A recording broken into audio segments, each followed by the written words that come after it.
We are available on Spotify and YouTube, so don't forget to subscribe for our latest episode. This podcast is lit. If you have low test scores, I feel bad for you, son. I got 99 problems, but my class ain't one. 99 problems, but my class ain't one.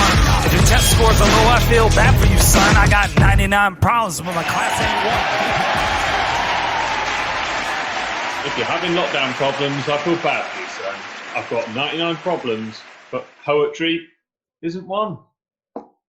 Hello, everybody, and welcome to our latest edition of This Podcast is Lit. Today we're talking about Wilfred Owen's poem Exposure. And with us, we've got Miss Ray. Hello. DJ Zoom. Hello. And Mr. Ackroyd.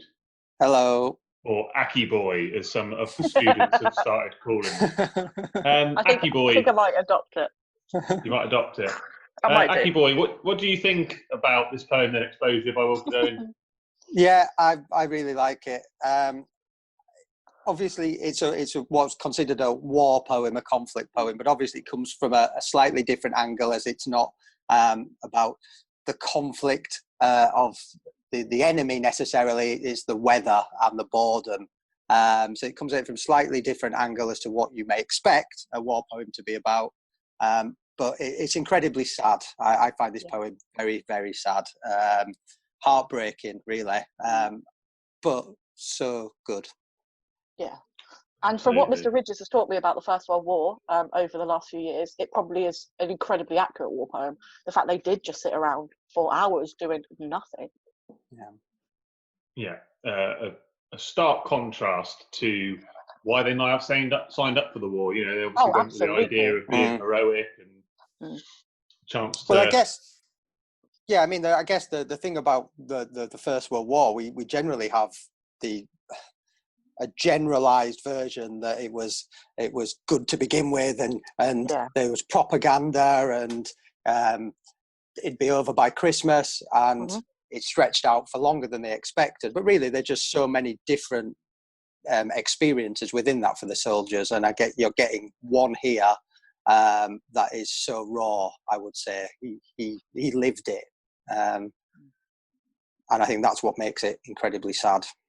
Yeah, I agree. Absolutely. Okay, then. Well, let's kick off then with our first segment of the show, our first pointed segment. Obviously, DJ Zoom, a lot of pressure on you at the moment with the amount of flack you're getting.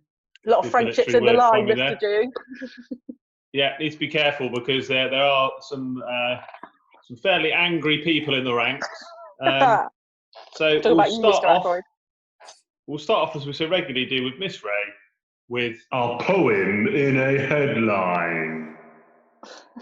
I've gone for Revenge of the Weather. And I've gone for that because I'll allude to this later on in another segment, so I'm going to keep a little bit of this back. But the idea that actually humans have done something to anger the weather, and the weather is therefore actually actively out to get them. Weather is no longer passive. Weather is actively out to damage and harm human beings. Okay. Short but sweet. I don't know. I mean, is that a lesson for Aki Boy? How to keep it short? I wouldn't like to comment. I don't know really, but I like the interpretation, because I've never really viewed it from that angle really, but it works. Yeah. We'll see what Mr. Dew says later on. We will indeed. Mr. Ackroyd, your poem in a headline. The frozen fields of futility, abandon hope, all ye who enter. Ooh. And it sums it up for me. That it's about the weather, as Miss Ray said, the futility of life, the futility of war, and it's a hopeless poem. It focuses on the pointlessness of war. Yeah. Nice. Thank you. Wow, we are keeping it short this week. My poem in a headline is probably going to be a bit longer than yours, unfortunately. I've started writing for broadsheet newspapers over recent weeks. Especially after slagging me off for saying mine's long. You're in danger of being a hypocrite here, Mr. Firkins. You realise that, don't you? I do. Okay, so my poem in a headline is Soul Destroying. Passive soldiers lose their minds before their lives. And the reason why I've come up with that particular headline is because, one, it's almost inevitable that these soldiers were going to die. But I think what is important about this poem is the idea that they'll lose their minds first, as I say in the headline, really. What I find incredible about this particular poem are the way that soldiers are presented.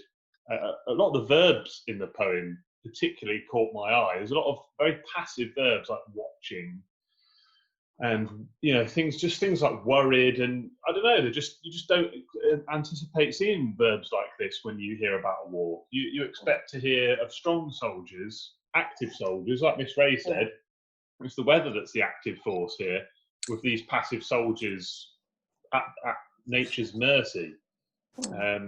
So it is an eye-opening poem. This one, I think that had this been read by the general public in 1915, 16, 17, 18, they would have been absolutely shocked. It's not how it was being presented back home at the time. Yeah, so I suppose an added point there is that it's not what they prepared for as well. So you prepare a soldier to battle, to fight the enemy. The actual drilling of the shooting, hiding, whatever you want, the physical rigour, not training them to watch and wait and freeze to death. So it's something that they just can't be prepared for. Absolutely. Okay, so time for some controversy. DJ Zoom with the scores. Okay, so first is Miss Ray. Nice and short, nice and sweet. Very much about the idea of the weather, and that's really important for this poem, so 4 points. Also 4 points, Mr. Firkin's a little bit long, but definitely a nice different spin on it, the idea that they lose their minds before they lose their lives. 4 points, and I like the alliteration of Mr. Ackroyd, he gets 5 points. Okay, Mr. Ackroyd, you're learning. Bit of alliteration goes a long way. Okay, it is a headline after all. Yeah. It is indeed. Let's move on to our second segment. What is the most important quote and why? Mr. Ackroyd, what is the most important quote in this poem?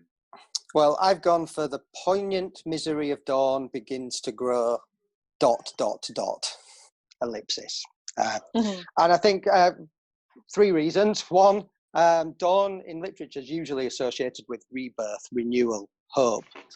This traces of 24 hours in the life of a soldier, if you like. So they get through the night, and where the dawn should represent a new day, all it brings with it is misery, the opposite of what dawn should stand for. 2, that word poignant, it just gets to the heart of the poem. It's heart-wrenching, it's sad. But poignant also comes from the French poudre, which means to break, to point, to stab. And it adds a double meaning, as this new dawn is basically stabbing them in the heart. The weather stabs them in the heart. And the idea that it's everlasting, that each day seems to go on forever. It drags that sentence out like I drag my explanations out a bit. The poignant and the grow, that O sound elongates the line along with the ellipsis to see that this time is stretching out. It's never-ending cycle of misery and pain.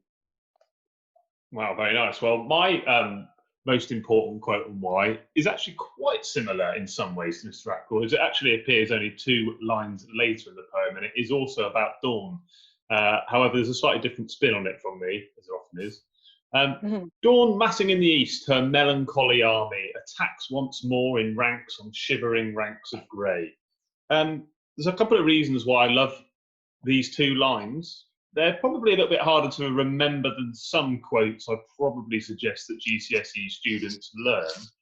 But I think that the semantic field of war here is very important. The idea that personification that nature is massing an army and it's attacking on ranks. It's quite. Again, I think that semantic field is very powerful from Wilfred Owen here, and a little bit like we've said already, this is the army that you need to fear. And the reason why this is the army that you need to fear is because you can make a German trench retreat. You can fire bullets at a German trench, and they will respond. But what are you going to do when nature comes in an army like this? How are you going to fight back? There is no fight back. And you can't even submit to it either. You can't even wave a white flag at it. So it's a particularly strong army. It's the strongest army there is, and there's no way that these soldiers can compete with it. Miss Ray, your most important quote and why? I've gone for "Love of God seems dying," and I've gone for that because actually I could see what you two were going to go, the direction you two were going to go, so I've tried to go somewhere slightly different. Now for this quote, there are two separate readings. You can either suggest that actually when he says that love of God seems dying, it's the soldiers and their religion and their loss of faith in God is retreating, and that they're losing that because they are dying, which tells me that actually therefore the power that religion has over these men is also dying. But it can be, the alternative interpretation is that actually God's love for them is dying. And it's almost like everything is being stripped back from these men. Everything is being taken away from them. They don't have their families anymore. They don't have their loved ones. They don't have their home comforts. And they no longer have religion. They are literally being exposed.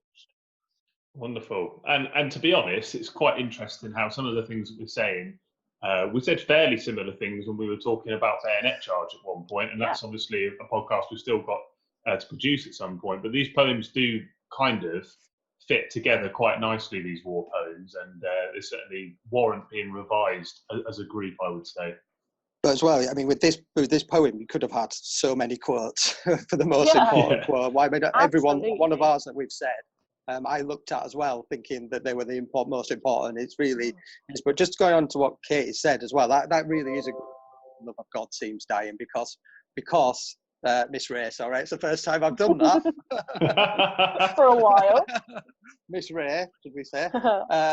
Because at the moment of their death, where they've been prepared, we were talking about being prepared, their religion, because we've got to say that the country at that point was predominantly religious. They would have believed in God, afterlife, heaven. But the moment of their death, they know that they're not going to heaven because they've lost faith in God, which means they're going to die alone in a field in France, and there is nothing afterwards. They've got nothing. And I think it was like you said earlier. It was like you said earlier, this is such a sad poem, and I think that is incredibly heartbreaking. Yeah, okay, so I think I can see where this is going in terms of the scores. Well done, Miss Ray. DJ Zoom, let's hear. Okay, so Mr. Ackroyd first. Very nice idea, the dawn, nice and focused. The idea that it's stretching out for you 4 points. Next is Mr. Firkins, a very long quote. I'd probably stick with the ranks on ranks as the main quote. If you just focused on that, I would have given you 4 marks, but that's 4 points. He was trying to buy one, get 7 free then, wasn't there? I think. You cannot talk in this, Mr. Ackroyd. You cannot talk. I can talk. I think that's been proven. Can somebody mute him? Is that okay? I can mute him. Thank you. But with 5 points, definitely the one that gives the most interpretation, that gives that alternative viewpoint that students should be looking for, and it's very important for this poem, the idea of religion, especially contextually at the time. So for Miss Ray, 5 points. Okay, well, structure. An unpointed round, an unpointed segment. We don't have any points for this particular segment, but we do talk about structure. Miss Ray, are there any structural features which Wilfred Owen uses which stand out for you? Yeah, so I know Mr. Ackroyd mentioned it earlier about this being like a 24-hour cycle in the life of a soldier, and it's kind of that I wanted to draw on. So when you actually look at the poem, there are those 4 longer lines and then that shorter 5th line. And for me, that's almost reminiscent of day and night. That those 4 longer lines of the day, and then you get that 5th shorter line at the end that's the night. And I think that's really important because it reinforces that idea of time in this poem. They don't ever directly refer to time, but the idea that this war is stretching out in front of them, seemingly endlessly, but their time is about to die. Their time is about to end. I think that's really important. Yeah, just going on from that, though, that the 5th line on that, if their life did last another 24 hours, for example, that 5th shorter line, you look at, but nothing happens. What are we doing here? Is it that we are dying? For love of God seems dying, but nothing happens. Really focuses on what we've been talking about, the futility, the pointlessness of it. So you go through that cycle, and everything's pointless because sooner or later they're going to die. If gunfire doesn't get them, the conditions that they face is going to get them. And Absolutely. again, that's just stark, isn't it? Yeah. I think I need some synonyms for that because I think I've said that word about 7 times in this podcast. It's right, you've got a thesaurus You on are a this, Game of that's right. Thrones fan, so it's not Need the surprising. thesaurus out again now. Absolutely. Okay, so let's move on to our last segment of the show. What you fools don't know. And I'm going to kick us off with what you two fools don't know. And what you two fools don't know is that up until now, we've been studying poems, and we've said every single time how prophetic the poets are. We've gone forwards to 2020, and we've said, wow, they were correct, they were right, these poets. But I'm not so sure Wilfred Owen was right in this particular poem, and I think that makes it all the more, well, I was going to use the word sad, but it's a hell of a lot worse than that, really. Because Wilfred Owen wasn't killed by nature. When you read this poem, you think to yourself, well, they're probably going to die down to nature more than anything else. One thing that makes this poem particularly poignant is that 1 week before the end of the World War, in 1918, Wilfred Owen was shot dead by a German.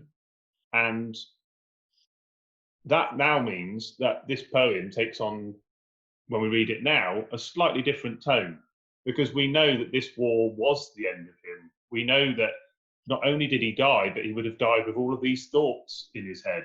These thoughts, a little bit like we've said already, of absolute futility, pointlessness, without God in his heart, without God in his thoughts, without any hope for living a wonderful afterlife, without hope for his friends. And it just would have been the saddest, the most tragic, the most pointless, especially with 1 week left. I'm sure that on many levels, the war was already completed really by that point, and that the soldiers were just carrying out orders 1 week before the end. I'm sure politically it was already finished by that point. And it makes his death all the more tragic. Mr. Ackroyd, what you two fools don't know. Well, we should possibly communicate like we do with quotes of the week before we do what fool you fools don't know, because mine's fairly similar, I suppose, but it's like coming at it from a slightly different angle. I should say that World War poetry in its first two years, let's say first 3 years, but definitely the first 2 years, was very bombastic, patriotic, Rupert Brooke poems. It was only really through Sassoon, who's a poet, and Wilfred Owen, where we start to get more of a realistic kind of portrayal of war. And that was based on experience. Wilfred Owen was left stranded for a week, laying in a ditch. And through this suffered terrible shell shock. And while he was in hospital, he met Sassoon, who influenced him to write more realistic portrayals of the war, which was the counterpoint of most of what the public was seeing. He wrote a lot of these in 1917.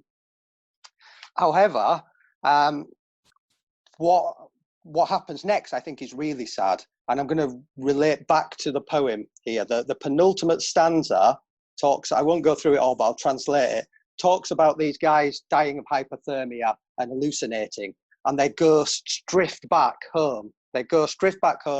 And they see the fires at home, but they can't get in because the world's shut off to them. But he actually did return home. He was in England, but he made a conscious choice to go back to France to fight, which really makes it, as Mr. Ferguson was saying, even sadder, because he would have gone as a civilian into those homes and thought, this is not for me anymore. I don't belong here. I'm a war soldier. I can't possibly go back to living a normal life. And he signed his own death warrant, really. He decided to go back to France, knowing he would die, knowing he would absolutely die. You know, he wrote this poem, Exposure. And for that, it makes this poem really raw. What we're getting is a snapshot, a realistic snapshot from the Walking Dead, from someone who's actually in the realms of death.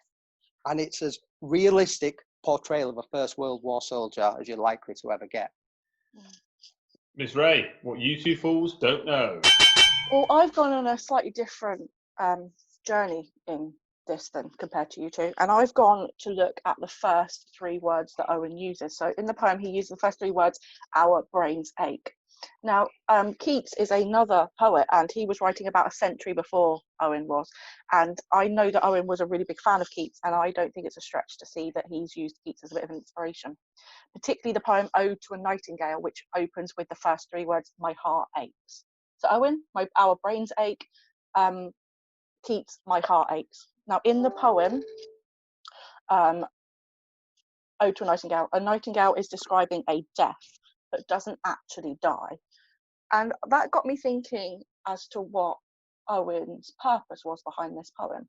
Was his purpose behind this poem that actually he didn't want the message of war to die, that he didn't want the reality of what he was suggesting to die? But the similarities don't end there. Ode to a Nightingale is full of references to the weather, but it does also give you the impression that death is inevitable. Does that give us a bit of an insight into Owen's frame of mind when he was writing this poem, that he saw his death as inevitable? I think that's really scary. I think that's really, really scary. Wow. Okay. So I think this poem clearly has affected us three more than some of the others. I think we've been impressed by some of the other poems, haven't we? But when it comes to what we've taken away from this poem, I think, yeah, it's hard to read this poem and think anything but depression. Yeah. Absolutely. Yeah, it breaks my heart, this poem. It's so sad. Yeah. Yeah. Intensely. And one thing I would point out is that if this poem is resonating with our students, Wilfred Owen has written a number of very good war poems. Yeah. There could have been quite a few that AQA picked in a cluster in an anthology like this. And I think if you are interested in poetry and you enjoy it, I think that reading some others of Wilfred Owen's would definitely be a place to go. Anthem for Doomed Youth. Yeah, it's very good. Absolutely. Futility. It's really good. Yeah. Okay, DJ Zoom. Let's see what you got then, DJ. Okay, so first off, Mr. Firkin, you get 7 points. I kind of already knew that one, so I couldn't really give you many more marks, unfortunately. Well, it was what you two fools don't know, not you three fools don't know. True, yeah. I'm slightly influenced. But yeah, definitely a good point to make, but for you, 7 points. Miss Ray, Our Brains Ache. I love that idea that you're linking to all these other poets and that kind of wider reading and kind of to bring in that extra knowledge. I didn't realise Keats was such an influence to him. So for you, 9 points. But the one that kind of shocked me, Mr.